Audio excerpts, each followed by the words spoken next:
দুনিয়া তো পড়ালেখা না করেও ভোগ করা যায়, কিন্তু কোরআন ছাড়া, সেজদা ছাড়া আখিরাতে সে টিকবে কিভাবে বাপ? আখিরাতে কিভাবে টিকবে? এক ঢোক পানি মিলবে না, এক ঢোক পানি মিলবে না, এক ঢোক পানি মিলবে না সেজদা ছাড়া, কোরআন ছাড়া আখিরাত মিলবে না। দুনিয়াতে এমনি। আমি তো বলি, একজন বোবা মানুষ, আপনারা ইনসাফের সাথে বলেন, যারা বোবা তারা দুনিয়া ভোগ করে না? কথা বলেন না। বোবা মানুষে ভাত খাইতে পারেনি, বোবা মানুষে ঘুমায়নি, বোবা মানুষ পেশাব পায়খানা করেনি, বোবা মানুষ বিয়ে করেনি, বোবা মানুষের বাচ্চা কাচ্চা হয়নি, তো দুনিয়া ভোগ করতে তো কথা বলতে হয় না। দুনিয়ার বাকি কথা এগুলো না বললেও তো দুনিয়া কি করা যায়? ভোগ করা যায়।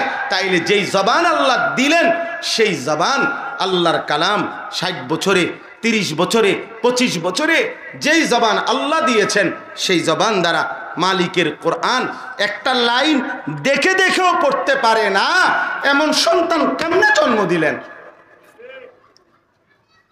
এমন মুসলমানের বাচ্চা কেমনে বানাইলেন যে আল্লাহর কোরআন দেখে দেখেও পড়তে পারে না?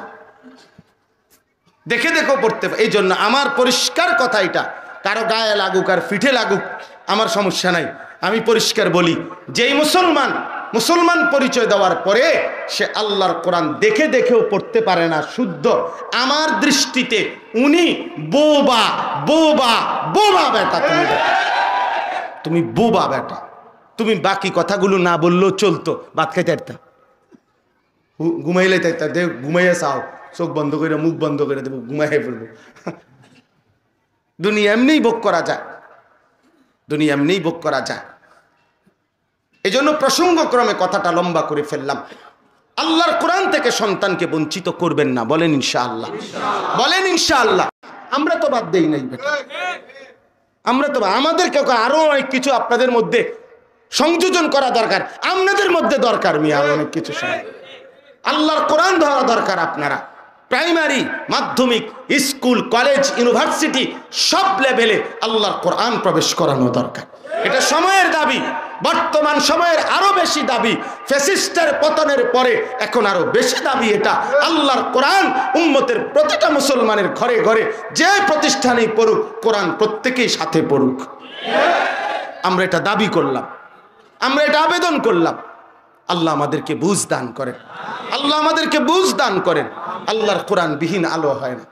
জেনারেল শিক্ষা পড়লে কোনো মানা নাই, কিন্তু এর দ্বারা পৃথিবী উপার্জনের ভদ্রচিত পন্থা শিখা যাবে, কিন্তু আখেরাত আলো জ্বলবে না, আখেরাতের আলো জ্বলবে না। জেনারেল শিক্ষা আমরাও পড়ছি আলহামদুলিল্লাহ। কুমিল্লা ভিক্টোরিয়া কলেজ থেকে মাস্টার্স পাস করছি আমি, সায়েন্স বিজ্ঞান বিভাগ থেকে এসএসসি পাস করছি। কাজে এটা আমি বাদ দিতে বলছি না, আপনি পড়েন, কোনো অসুবিধা নাই, পড়েন, কোনো সমস্যা নেই। কিন্তু বিষয় হলো কোরআন বাদ দিলেন কেন? 16 বছরের ছেলেটা, 14 বছরের ছেলেটা, মেয়েটা মুসলমানের ঘরে জন্ম নিয়া, বাপমা জীবিত, বাপমা জীবিত, 16 বছর 14 বছরের মুসলিম ছেলে মেয়ে বছরের পর বছর ঘরে ঘুমায়, খোদার 365 দিন, একটি বছরে কোনো দিন ফজরের নামাজ পড়ে না। মুসলমানের বাচ্চা এটা কেমনে হইতে পারে মিয়া? কোন ইমানদার মা বাবা এটা মেনে নেয় কেমনে? তোমার ইমানের কি হালাত, তোমার সন্তানের ইমানের কি হালাত বেটা?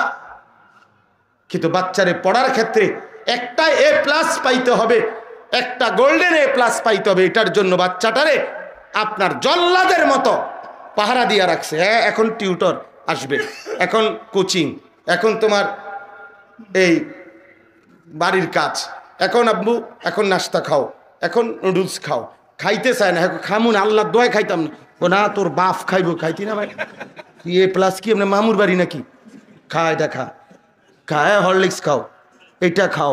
মানে তারে একটা পাহারাদারি রাইখা, তারে যে কোনো মূল্যে, তারে একবার ক্লাস, একবার কোচিং, একবার হাউস টিউটর, একটার পর একটা তারে পড়াইতেছে। কিরিমিয়া দুনিয়া যদি এইভাবে পড়াইতে পারেন, একটা A+-এর জন্য যদি মা বাপ 2 জন মানুষ পুরাটা সংসার তারা বাচ্চাটার পিছনে ব্যয় করে দিলেন। সকাল 8টা, আজকে সকালে দেখছি ঢাকা ইউনিভার্সিটির ওইদিকে কি যেন মনো পরীক্ষা, সকালবেলা শত শত অভিভাবক বাচ্চা নিয়ে দাঁড়ায় আছে, ছেলে মেয়ে নিয়ে দাঁড়ায় আছে, তাহলে মার রাত দিন ব্যয় হইতেছে বাচ্চাটার পড়ালেখার, স্কুলে ক্লাসে আনা নেওয়ার পিছনে, বাবার উপার্জনের পুরাটা ব্যয় হইতেছে বাচ্চার এই পড়ালেখা, টিউশন ফি, এই সব কিছুর পিছনে। বিনিময়ে মুসলমান পরিচয় দিয়া এই বাচ্চাটাকে 12টা বছরে 16 বছর পড়লো, 12 বছর পড়লো, একটা 12। তুমি কেমন জালেম মা বাপ, তোমার কলজাটার ভিতরে আসলো না যে আমার বাচ্চাটা আল্লাহর কোরআন পড়তে জানে না? এই বাবা, তুমি কি মুসলমান হইলা? তুমি আল্লাহরে কেমনে ভুলে গেলা? রসুলকে কেমনে ভুলে গেলা? তুমি কেমনে ভুলে গেলা? কি ব্যাপার? কি মনে করলা মুসলমান মানে আইডি কার্ড? মুসলমান মানে voter ID card? Voter ID card দিয়ে নি খবর? কথা বলেন না। তাইলে আখেরাত কোথায়? বাচ্চার আখেরাত বঞ্চিত করলেন কেন? বাচ্চার কবর বঞ্চিত করলেন কেন? বাচ্চাকে তার মালিকের কোরআন শিখতে দিলেন না কেন? বাচ্চার এত বড় ক্ষতি করলেন কেন? আমরা অনুরোধ করি আপনাদের কাছে, ওয়াদা করেন, ওয়াদা করেন, আজকের নতুন প্রজন্ম ওয়াদা করেন, একজন সন্তানকেও আল্লাহর কোরআন থেকে বঞ্চিত করবেন না। দিছি হুজুর, দিছি, 4টা ছেলে মেয়ে তো আপনাদের বারবার প্রেশারের কারণে একজনকে মাদ্রাসায় দিছি। আপনি ভিক্ষা দিছেন? হ্যাঁ, আপনার কাছে না চাইল টুয়াইতাম আইসি মিয়া, ভিক্ষা চাইল দিছেন আপনি আমারে? হ্যাঁ, আমার ভিক্ষা দিছে উনি একটা, দিছি তো আপনাদের কথার প্রেশারের কারণে ও একটা ছেলেকে দিছি। ওই আশা করা যায় আমাদের পুরা ফ্যামিলির ব্যস্তের বিষয়টা ওই দেখবেন। বাহ, আপনি বইয়া বইয়া বন খাইবেন, বিড়ি খাইবেন, বাটপারি করবেন, 2 নম্বরই 4 নম্বরই টাকা গুনবেন, আর এই বেচারা ব্যস্ত নিবোকা সবাই ব্যস্ত মানে মামুর বাড়ি। হ্যাঁ, ঠিক কি ধরনের কথা? আল্লাহ নবী সাল্লাল্লাহু আলাইহি সাল্লাম বলছেন, আলা কুল্লি মুসলিম তালাবুল ইলমে ফরিদাতুন আলা কুল্লি মুসলিম। বলেন আপনারা ইনসাফের সাথে, আলা কুল্লি মুসলিম অর্থ কি? 3 জনে 1 জন। কথা বলেন না। 3 জন ছেলের মধ্যে 1 জন ছেলের উপরে দ্বীনি ইলম অর্জন করা ফরজ, এটা অর্থ এটা? তাইলে তাহলে এটা কিভাবে বললেন? 3 জনে 1 জন কি, আবার 4 জনে 1 জন কি? বরং মুসলমান যতজন দিন শিখবে ততজন। আর দিন শিখলে বৈষয়িক দুনিয়ার জেনারেল পড়ালেখা পড়া নিষেধ, এটা আমরা বলছি কোনোদিন? তো আমরা তো কিছু বলি নাই। আপনি না বঞ্চিত করে দিলেন তাকে আল্লাহর কোরআন থেকে, তারা তো আখেরাত টোটাল বুলাইয়া দিলেন। দুনিয়া বাপ, আমি যদি আরো বলি ইনসাফের সাথে, রাগ করেন না, ছোট করার জন্য বলছি না, ইনসাফের সাথে যদি বলেন তাহলে তো দুনিয়া তো মূর্খ মানুষেরও অর্জন হয়। কলম নাম দস্তখত করে না, টিপসই দেয়, এমন মানুষের দুনিয়াও তো অর্জন হয়। সেও তো খায় দায় ঘুমায়, সেও তো বিবাহ শাদী করে, সেও তো দালান বিল্ডিং সব কিছু করে, তারও তো গাড়ি বাড়ি আছে, সেও তো নেতাগিরি মাতবুরি করে, সমাজের মধ্যে করে না? তো তাহলে দুনিয়া তো পড়ালেখা না করেও ভোগ করা যায়, কিন্তু কোরআন ছাড়া, সেজদা ছাড়া আখেরাতে সে টিকবে কিভাবে বাপ? আখেরাতে কিভাবে টিকবে? 1 ঢোক পানি মিলবে না, 1 ঢোক পানি মিলবে না, 1 ঢোক পানি মিলবে না সেজদা ছাড়া, কোরআন ছাড়া আখেরাত মিলবে না।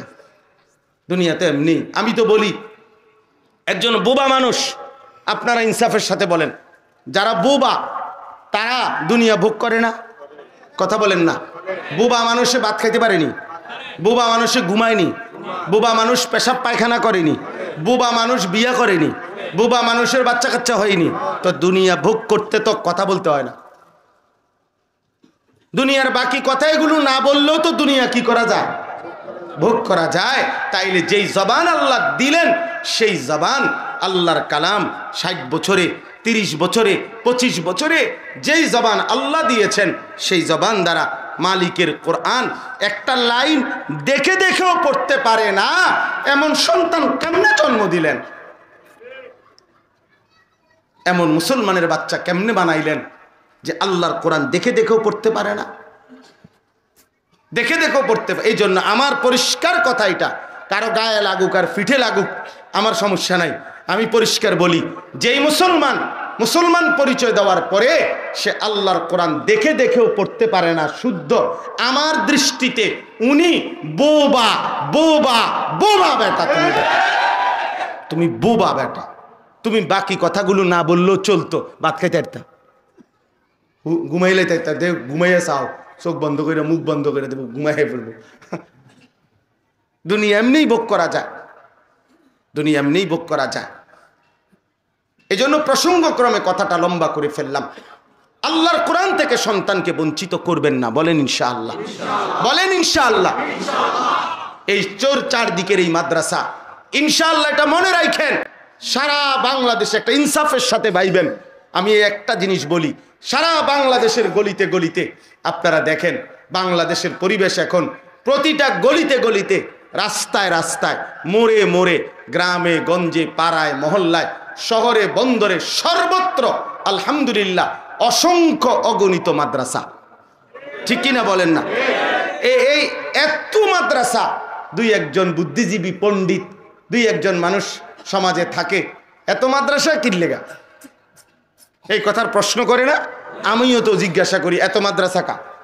আমারও প্রশ্ন এটা, এত মাদ্রাসা কেন? চারিদিকে এত মাদ্রাসা কেন? হঠাৎ করে এত হাজার হাজার মাদ্রাসা সারা বাংলাদেশে গড়ে উঠলো কেন? আপনি উত্তর দেন। উত্তর তো সহজ, যে জমিনের মধ্যে একটা পাতা পড়ে না আল্লাহর ইচ্ছা ছাড়া, ঠিক কিনা বলেন? তো এত বড় একটা মাদ্রাসা হয়ে গেল আল্লাহর ইচ্ছা ছাড়া?